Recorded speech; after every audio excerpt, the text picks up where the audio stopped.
మే day స్ఫూర్తితో బలమైన కార్మికోద్యమాన్ని నిర్మిద్దాం. మే day సందర్భంగా సిపిఐ నేత టి జనార్దన్ ప్రపంచవ్యాప్తంగా ఆధ్వర్యంలో కేంద్ర, రాష్ట్ర ప్రభుత్వాలు కార్మిక ఉద్యోగులు, అవలంబిస్తున్న కార్మిక ఉద్యోగుల శ్రమజీవులు వ్యతిరేక విధానాలను ప్రతిఘటిస్తూ ఎవరైతే మే డే తమ స్ఫూర్తితో శ్రమని, బలమైన కార్మిక తమ కష్టాన్ని, నిర్మిద్దాం. తమ స్వేదాన్ని చిందిస్తూ ఈ దేశంలో ఉత్పత్తికి గాని, ఈ దేశంలో సంపదకి గాని మూల పురుషులు కార్మికులు, కర్షకులు. వీళ్ళకి సంబంధించి ఏదైనా ఒక రోజు ఉందంటే వాళ్ళ యొక్క హక్కులు, వాళ్ళ యొక్క ఈతి బాధలు, వాళ్ళ యొక్క సుఖాలు చెప్పుకోవడానికి ఏకైక పండగ, ఏకైక దినోత్సవం మేడే. ఈ మేడే అనేది ప్రపంచవ్యాప్తంగా 192 దేశాల్లో జరుపుకునే ఏకైక కార్మిక దినోత్సవం. ఒక కార్మికుల పండుగ లాంటిది. ఒక పండుగ వాతావరణం జరుపుకోవాలా.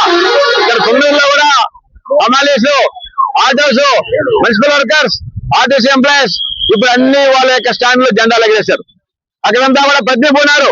మేడే సందర్భంగా కేంద్ర రాష్ట్ర ప్రభుత్వాలు ఏవైతే ఉన్నాయో వాళ్ళు ఎలాంటి హక్కులను మనం సాధించుకున్న హక్కులను భంగపరుస్తున్నారు, కాలు రాస్తున్నారు, వెనక్కి దోస్తున్నారు, ఇబ్బంది పెడుతున్నారు. వాళ్ళు వాటన్నిటి కూడా ఈరోజు తుంగలో దొక్కి మళ్ళీ గతంలో ఏదైతే 1986లో సాధించుకున్నటువంటి మేడే స్ఫూర్తి, ప్రధానంగా మేడే స్ఫూర్తి అంటే 8 hours వర్కింగ్, 8 గంటల పని చేయడం. అంతకుముందు 12 గంటలు, 14 గంటలు పని చేసే రోజుకి అయ్యా ప్రతి మనిషి కూడా 8 గంటల కన్నా ఎక్కువ పనిచేస్తే ఆ మనిషి త్వరగా చనిపోతాడు, ఉత్పత్తి ఉండదు, అనారోగ్యం పాలవుతాడు, కుటుంబమే కాదు కుటుంబ దేశం కూడా నష్టపోతుంది అని అంతర్జాతీయంగా కార్మిక చట్టాలన్నీ కూడా చెప్తే 8 hours పని దినము, 8 hours యొక్క వాళ్ళ ఇంట్లో రెస్ట్, 8 hours సొంత పనుల కోసం ఆ రోజు కేటాయించారు. కానీ ఈ రోజు ఏమైంది? సాఫ్ట్వేర్ కంపెనీలు అంతా వచ్చాయి. అదే మున్సిపల్ వర్కర్స్ కూడా 12 గంటలు పని చేయమంటున్నారు, నైట్ డ్యూటీ చేయమంటున్నారు. అదేవిధంగా సాఫ్ట్వేర్ 12 గంటలు పని చేయమంటారు. ఏమవుతుందండి? దానివల్ల ఉత్పత్తి తగ్గిపోయేది కాదు, కార్మికుల అరాచకత్వం తగ్గిపోయి వాళ్ళు ఇబ్బంది పడి తిరుగుబాటు వస్తుంది. ఈరోజు తిరుగుబాటు ప్రపంచవ్యాప్తంగా వస్తాయి. కార్మికుల రోడ్లకు వచ్చేటువంటి పరిస్థితి ఏర్పడతా ఉంది ప్రపంచవ్యాప్తంగా. ఇలాంటి పరిస్థితిలో రాకుండా ఉండాలంటే ఆ మేడే స్ఫూర్తిని కాపాడాలా. ఆ మేడే స్ఫూర్తి ఏమైతే సాధించుకున్నామో ఈరోజు 37 చట్టాలు రద్దు చేస్తున్నారు. కేంద్ర ప్రభుత్వం, మోడీ ప్రభుత్వం కార్మిక వ్యతిరేక ప్రభుత్వంగా కేవలం అంబానీ, అదానీకి ఇద్దరికే దేశంలో పనిచేస్తుంది. ఆయన 42 కోట్ల మందికి ఆయన ప్రధానమంత్రి కాదు. ఆయన కేవలం 100 మంది, 200 మంది బిలియనీర్స్ అంటే కోటీశ్వర్లు, శతకోటీశ్వర్లకి ఆయన ప్రభుత్వం. దానిలో ముఖ్యంగా గుజరాత్ లో కూడా అంబానీ, అదానీ వాళ్ళిద్దరు ఏం చెప్తాది అంటే ఈ మోడీ నేను అందరికీ స్వచ్ఛ భారత్ అంటాడు, అత్యధిన్ అంటాడు, అది వికసిత్ భారత్ అంటాడు. ఆయన చెప్పేదంతా ఒకటి ఏమన్నా అంటే మతం అడ్డం వేస్తాడు. మతాన్ని ఆటోమేటిక్ ఆయన చేసుకుంటున్నాడు. మైనార్టీ మతానికి రెచ్చగొడతాడు, కులాలు రెచ్చగొడతాడు, మహిళలు రెచ్చగొడుతున్నాడు. మహిళా బిల్లు ఏడుస్తున్నాడు. మహిళా బిల్లు ఎందుకు ప్రవేశపెట్టా? ఉన్న 483 ఉన్నారు ఎమ్మెల్యే, ఇప్పుడు ఎంపీలు 443 ఉన్నట్టు పోయి ఇచ్చి అట్లేదంట. కొత్తగా ఇచ్చి సౌత్ ఇండియాకి నష్టం చేస్తే ఆయన ఈ రోజు దాన్ని కూడా ఇబ్బంది పెడతారు. దానికి ఈరోజు పార్లమెంట్ లో సంఘభంగం అయింది. ఈ రోజు రాబోయే ఎన్నికల్లో కూడా మొత్తం సంఘభంగం అవుతుంది.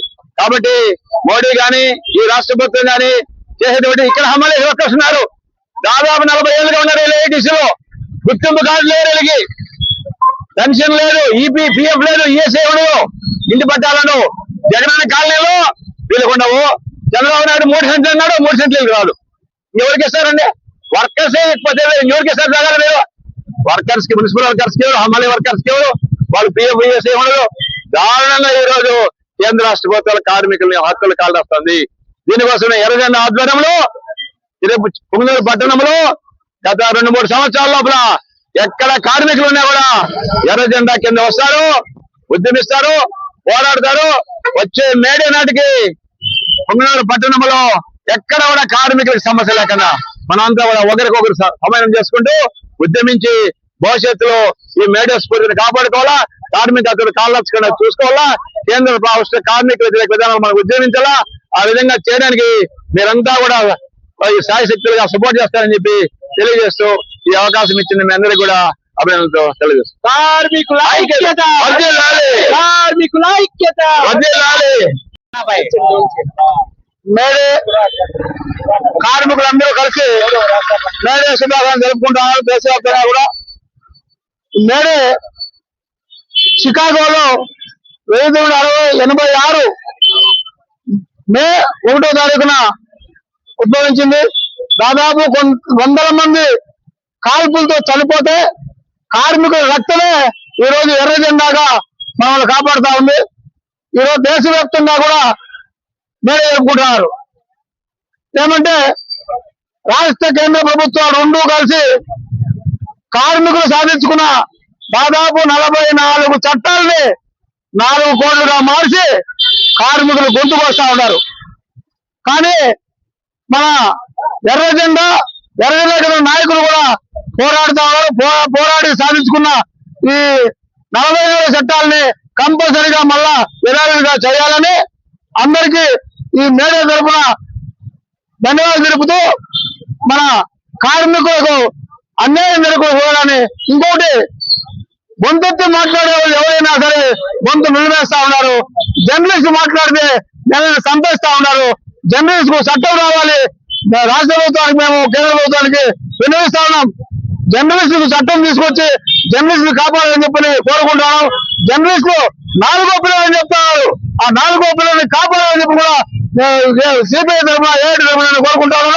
కంపల్సరిగా మన హైకోర్టులో ఒక విలేకరి మాట్లాడితే ఆయన్ని అత్యంత దారుణంగా చంపేసి ఈ రోజు జర్నలిస్ట్ అంటే హీనంగా చూసే పరిస్థితి ఏర్పడతా ఉంది. కంపల్సరిగా జర్నలిస్ట్ చట్టం రావాలి, కమ్యూనిస్ట్ కూడా చట్టం తీసుకురావాలని ఈ రాష్ట్ర ప్రభుత్వాలు కోరుతా ఉన్నాం.